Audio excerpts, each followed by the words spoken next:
నమస్తే welcome to Suman TV. ప్రస్తుతం మనతో పాటు ఉన్నారు పొలిటికల్ అనలిస్ట్ చంద్ర శ్రీనివాస్ గారు. నమస్తే శ్రీనివాస్ గారు. నమస్కారం అండి. గజం కేవలం 23,000 రూపాయలతో 165 గజాల భూమి కేవలం 38 లక్షలు మాత్రమే. శ్రీనివాస్ గారు, ఏపీలో మనం చూడొచ్చు ఎలక్షన్ కమిషన్ ఓటర్ లిస్ట్ ఏదైతే ఉందో అది ఫైనలైజ్ చేసేసింది. నెక్స్ట్ మంత్ లో వరకు మనకి ఒక క్లారిటీ వచ్చేసే అవకాశం కనిపిస్తోంది. ఇన్ని పరిణామాల నేపథ్యంలో ఓ పక్క వైఎస్ఆర్సీపీ, టీడీపీ, బీజేపీ, జనసేన, షర్మిల గారు కాంగ్రెస్ పార్టీతో ఏం జరగబోతుందంటారు? ఒక రకమైన ఉత్కంఠభరితమైన ఏం వాతావరణం జరగబోతుందా? తెలంగాణతో పోలిస్తే ఇంకా ఆంధ్రప్రదేశ్లో వాడివేడిగా ఉంది. ఎందుకంటే ఇంత మరుపులు, ఇంత ట్విస్టులు ఊహించాల. రైట్. అసలు యాక్చువల్గా పోటీలో లేదు జనసేన టీడీపీ అని చెప్పుకున్న కానించి అసలుకి డి అంటే డి అనే పరిస్థితి వచ్చింది. ఒక 1 మంత్ బ్యాక్ మనం వెళితే ఎక్కువ రోజులు కూడా అవసరం లేదు. ఒక 1 మంత్ బ్యాక్ మనం చూసినట్లయితే మళ్ళీ అధికారంలోకి వచ్చేది వైఎస్ఆర్సీపీఏ ఖచ్చితంగా అని అందరికీ ఒక క్లారిటీ అనుకున్నారు. ప్రజల్లో ఉంది రైట్, వ్యతిరేకత లేదు. And TDP, Janasena okay second place ఏమో అనుకున్నారు.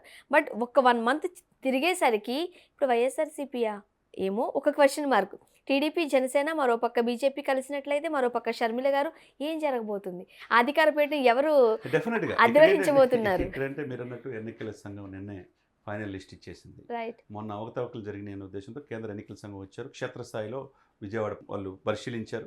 దానికి పవన్ కళ్యాణ్ గారు, చంద్రబాబు నాయుడు గారు, వివిధ రాజకీయ పార్టీలు చాలా ఫేక్ ఓటర్లు చేర్చారు. ఒక్కొక్క కాన్స్టిట్యూన్సీలో 20,000 మందిని దొంగ ఓట్లు చేర్చారన్నారు. ముఖ్యంగా చంద్రగిరి కాన్స్టిట్యూన్సీలో 1,20,000 ఓట్లు, అదేవిధంగా పెద్దిరెడ్డి గారి కాన్స్టిట్యూన్సీలో ఎక్కువ ఓట్లు. ఈ విధంగా వైసీపీ వాళ్ళు ఎక్కడికక్కడ ఎలక్షన్ అయితే ఓటర్ లిస్టులో అవకతవకలు పాల్పడారనేది ప్రధానమైన ఆరోపణ. అవి దృష్టి పెట్టారు. అవి డెఫినెట్గా దృష్టి పెట్టారు. దాంట్లో కొన్ని తీసేయడం జరిగింది.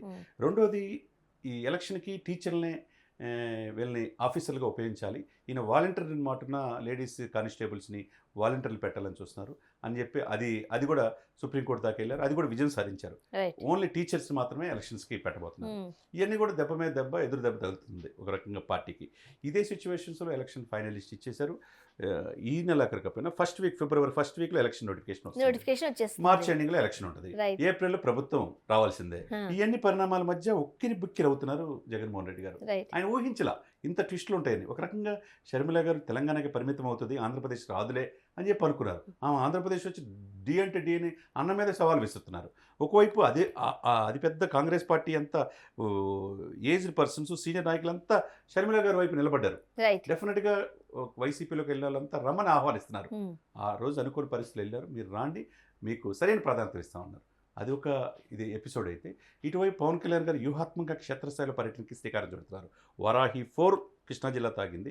ఆ 5 అనేది రాయలసీమ నుంచి స్టార్ట్ అయ్యి మిగతా ఎక్కడైతే ఉభయ గోదావరి, తర్వాత ఉత్తరాంధ్రలో కోస్తాలు మిగిలిందో ఆ ప్రాంతాల చుట్టూ క్షేత్రస్థాయిలో అన్ని జిల్లాలను కవర్ చేశారని పవన్ కళ్యాణ్ గారు రెడీగా ఉన్నారు. ఆయన సినిమాలు కూడా పక్కన పెట్టేశాడు. క్షేత్రస్థాయిలో వెళ్ళడానికి డిసైడ్ అయిపోయారు విపరీతంగా. ఎందుకంటే చేరికల్లో ఎక్కువ జనసేన వైపు దృష్టి పెట్టారు. అంటే ఫ్యూచర్ ఉంది ఈ పార్టీలో. పవన్ కళ్యాణ్ గారు అయితే ముందుకు వెళ్ళొచ్చు, మంచి ప్రాధాన్యత ఉంటుంది అనేది వాళ్ళు కూడా అర్థమవుతుంది. ఎందుకంటే ఎంపీ పదవిలో వచ్చి ఎట్లా వస్తారు చెప్పండి. అదేవిధంగా యంగ్స్టర్స్ కూడా ఇటు దృష్టి పెడుతున్నారు. అప్ టు ఉభయ గోదావరి జిల్లాలు చూసుకున్నా, కోస్తా చూసుకున్నా, రాయలసీమ చూసుకున్నా, ఎక్కడ చూసుకున్నా అంతా చేరికలన్నీ ఎక్కువగా జనసేనలో జరుగుతున్నాయి. ఇది ఒక రకంగా జనసేనకి, టీడీపీకి ఉత్సాహం కలిగించే విషయమే. ఈలోపు ఆయన వారాహి యాత్ర ఒకవైపు అయితే, యువగలందరూ ఆయన ఏంటి అనేది ప్రూవ్ చేసుకున్నాడు లోకేష్ బాబు. అదేవిధంగా చంద్రబాబు నాయుడు గారు ఎక్కడ లేని ఉత్సాహం వచ్చింది బయటకు వచ్చిన తర్వాత. ఆయన నిన్న బాబ్రీ మసీదు, అక్కడ అయోధ్యలో రాముల వారి విగ్రహ ప్రతిష్ఠ కోసం ఆహ్వానం మేరకు వెళ్ళారు చంద్రబాబు నాయుడు గారు. అంటే వాళ్ళ బంధం బలపడుతుందని ఈ 4 రోజుల్లోనే జరగబోతుంది, కలిగిపోతుంది. ఇక్కడ బీజేపీ, జనసేన, టీడీపీ కలిసి వెళ్తున్నాయి అనేది స్పష్టంగా అవుతుంది. ఒకవైపు షర్మిల గారు మీరు అన్నట్టు, ఒకవైపు ఎలక్షన్ కమిషను, 4 వైపులా అన్ని వైపుల నుంచి దిగ్బంధం చేసినట్టుగా జగన్మోహన్ రెడ్డి గారికి కనపడుతుంది. మొన్నటి వరకు జగన్మోహన్ రెడ్డి గారు ఎదురు బాణాలు వేస్తే టీడీపీకి కావచ్చు, జనసేనకు సంబంధించి మాత్రమే ఎదురు బాణాలు వేయాల్సిన పరిస్థితి ఉండేది. బట్ ఇప్పుడు అట్లా లేదు. ఒక పక్క టీడీపీకి సంబంధించి మాట్లాడాలి, మరో పక్క జనసేనకు సంబంధించి మాట్లాడాలి, షర్మిల గారి తరపు నుంచి మాట్లాడాలి, బీజేపీ తరపు నుంచి మాట్లాడాలి. ఎంతమందిని ఎదురు బాణాలు వేస్తూ ఎంతవరకు నెగ్గుకు రాగలరంటారు ఇప్పుడున్న పరిస్థితులను బట్టి? అంటే పద్మవ్యూహంలో చిక్కున్నట్టుంది. పద్మవ్యూహంలో అభిమన్యుడు అప్పుడు చిక్కుకొని ఇదైపోయాడు. ఇటు చిక్కుకొని చిక్కుకోకుండా బయటికి ఎలా రావాలనేది ఇప్పుడు జగన్మోహన్ రెడ్డి గారి చేతిలో. అంత సమర్థవంతంగా రాగలుగుతారంటారా? అంత తక్కువ అంచనా జగన్మోహన్ రెడ్డి వేయడానికి వీల్లేదు. ఇప్పటికి కూడా వేయడానికి వీల్లేదు. కానీ ఆయన సొంత సిస్టరే బాణాలు సంధిస్తుంది. నేను ఆయన వదిలిన బాణం కాదంటుంది, నేను కాంగ్రెస్ పార్టీ కార్యకర్తని అంటుంది. జగన్మోహన్ రెడ్డి గారు మీరు ఏమి చేయలేదు ప్రజలకు అంటున్నారు. డైరెక్ట్గా ప్రశ్నిస్తున్నారు. ఆమెకు సమాధానం చెప్పాల్సిన బాధ్యత జగన్మోహన్ రెడ్డి గారికి ఉంటుంది. ప్రజలు అసలు అయోమయంలో ఉన్నారు. ఏంటిది ఇప్పుడు సిస్టర్ మాట వినాలా, అన్నమాట వినాలా? ఇదే సమయంలో ప్రభుత్వ వ్యతిరేకత ఎక్కువ ఉంది. దాన్ని ఓటు చెల్లకుండా రాజకీయం చేయాలని పవన్ కళ్యాణ్ గారు, చంద్రబాబు నాయుడు ప్రయత్నం చేస్తారు. ఒకవైపు ప్రతిపక్షాలన్నీ ఏకమవుతున్నాయి. దీంతో ఎలక్షన్ కమిషన్ కూడా చాలా స్ట్రిక్ట్గా వాళ్ళ రూల్స్, వాళ్ళు ఎలక్షన్ నోటిఫికేషన్ వస్తుంది. ఈ సిచ్యువేషన్స్లో వీళ్ళు అభ్యర్థులు ప్రకటించాల్సిన అవసరం ఉంటుంది. ఎందుకంటే 4 విడతలు అభ్యర్థులు ప్రకటించి ఒక రకంగా ప్రతిపక్షాలకు సవాల్ విసిరాడు. నేను ఎంపీలైనా ఎమ్మెల్యేనైనా స్థానచలనం చేస్తున్నానని. ఇదిగా వీళ్ళు కూడా జాగ్రత్తగా ఉండి పొత్తులు ఎటువంటి అరమరికలు లేకుండా గౌరవప్రదమైన పొత్తుతో జనసేనకు మంచి సీట్లు ఇవ్వాలి. పవర్ షేరింగ్ పాయింట్ ఆఫ్ వ్యూలో క్లారిటీ చంద్రబాబు నాయుడు గారు ఇస్తే కనుక డెఫినెట్గా ఈ కూటమికి విజయావకాశాలు ఉంటాయి. ముఖ్యంగా జగన్మోహన్ రెడ్డి గారు ఏదైతే అనుకున్నారో అదే స్ట్రాటజీలో ముక్కుసూటుగా వెళ్ళిపోతున్నారు. ఎంతమంది పార్టీని వీడుతున్నా ఆయన పట్టించుకుంటున్నట్టు మనం చూడడం లేదు. సో ఆ స్ట్రాటజీ వర్కౌట్ అవుతుంది. అంటే ఒక్కొక్కరుగా వీడిపోతున్నారు. మరోపక్క పవన్ కళ్యాణ్ గారు వాళ్ళందరినీ అక్కును చేర్చుకుంటున్నారు. ఈ జగన్మోహన్ రెడ్డి గారి స్ట్రాటజీ ఏదైతే ఉందో అది సఫలీకృతం అవుతుంది అనిపిస్తుందా మరి? అంటే కొద్ది కష్టం అనిపిస్తుంది. ఆయన ఎన్ని స్ట్రాటజీలు చేసినా ఇక్కడ ఈ పరిణామాలన్నీ అంటే ప్రజెంట్ చేస్తున్న ఎంపీలు పోవటం అనేది ఉంది చూసారా, అది చాలా ఆయనకి దెబ్బ. మేబీ జగన్మోహన్ రెడ్డి గారు వీళ్ళు మళ్ళా ఎన్నికల్లో నిలబడ్డా వీళ్ళేం గెలిచే అవకాశం లేదు అని అనుకుని వదిలేస్తున్నారా? భావించి ఉండొచ్చు. ఎంపీ అంటే ఎంపీ ఒక్కలే పోయినట్టు కదండి. ఎంపీ కింద 5-6 ఎమ్మెల్యే స్థానాలు పోతాయి. ఆ ప్రభావం ఉంటుంది. కాబట్టి అంత ఈజీగా కాదు. ఇప్పుడు ఒక ఎంపీ పోయాడు, బాలశౌరి పోయాడు. అక్కడ 5 కాన్స్టిట్యున్సీలు, ఇక్కడ 5 కాన్స్టిట్యున్సీలు, 10 ఎమ్మెల్యే కాన్స్టిట్యున్సీలు గెలుస్తాయా లేదు డౌటే కదా. అట్లా సీనియర్ నాయకులు పోతే వాళ్ళంతా ఊరుకోరు కదా. క్షేత్రస్థాయిలో వాళ్ళు ఒక కాన్స్టిట్యున్సీకి పరిమితం కారు. ఉత్తరాంధ్ర జిల్లాలో బలమైన నేతలంతా వెళ్తున్నప్పుడు 35 కాన్స్టిట్యున్సీలు అక్కడ ఉన్నాయి. 35 కాన్స్టిట్యున్సీల మీద ఉత్తరాంధ్ర మీద ప్రభావితం చూపించే ఉంది. అదేవిధంగా ఉభయ గోదావరి జిల్లా 34 కాన్స్టిట్యున్సీలు ప్రభావితం చూపించే ఉంది. అదేవిధంగా కోస్తాలో 52, అదేవిధంగా రాయలసీమలో 55 కాన్స్టిట్యున్సీలు.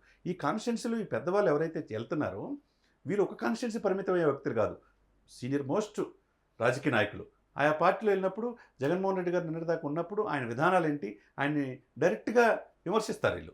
అప్పుడు ప్రజలు ఏంట్రా బాబు ఇది నిజమేనా, ఇన్ని సీట్లు ఇచ్చాం కదా, మనం ఇంత గౌరవప్రదంగా ఆయన సీఎం చేశాం కదా, ఎందుకు ఇలా చేశాడు అనే ఆలోచన ప్రజల్లో కలిగింది. మేబీ జగన్మోహన్ రెడ్డి గారు నేను చేపట్టిన లేకపోతే నేను ప్రజలకు చేసిన సేవ కావచ్చు, సంక్షేమ పథకాల రూపంలో కావచ్చు, ఇవే నన్ను మరలా అధికారంలోకి తీసుకొస్తాయి కానీ మనుషులైతే కాదు అని కానీ అనుకుంటున్నారేమో. అంటే అది ఎప్పుడు ఒకసారి చూస్తారు కానీ రెండోసారి చూడరు.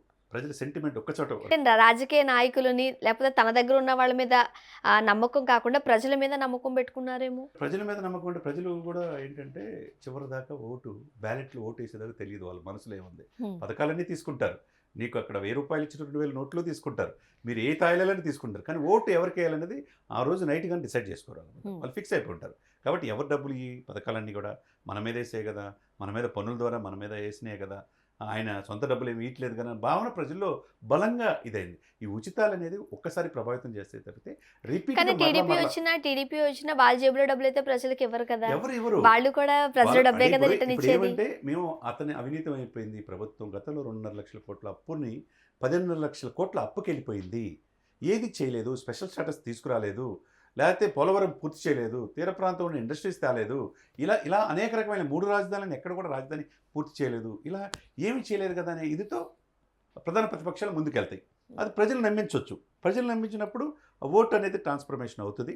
ఇప్పుడున్న ఈయనకి 49.5% అధికారంలో వచ్చాడు 2019లో.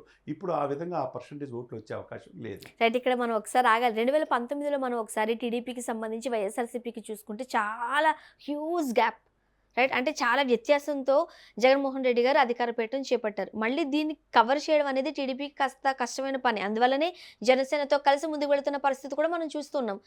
ఎంతవరకు వాళ్ళు ముందుకు వచ్చారు అనొచ్చు, ఎంతవరకు ఫీల్ చేశారు అనొచ్చు? ఇదే పాయింట్ ఆఫ్ వ్యూలో 2014లో చూసుకుంటే లిటిల్ బిట్ చేంజ్, 2% చేంజ్తో ప్రభుత్వం వచ్చేసింది.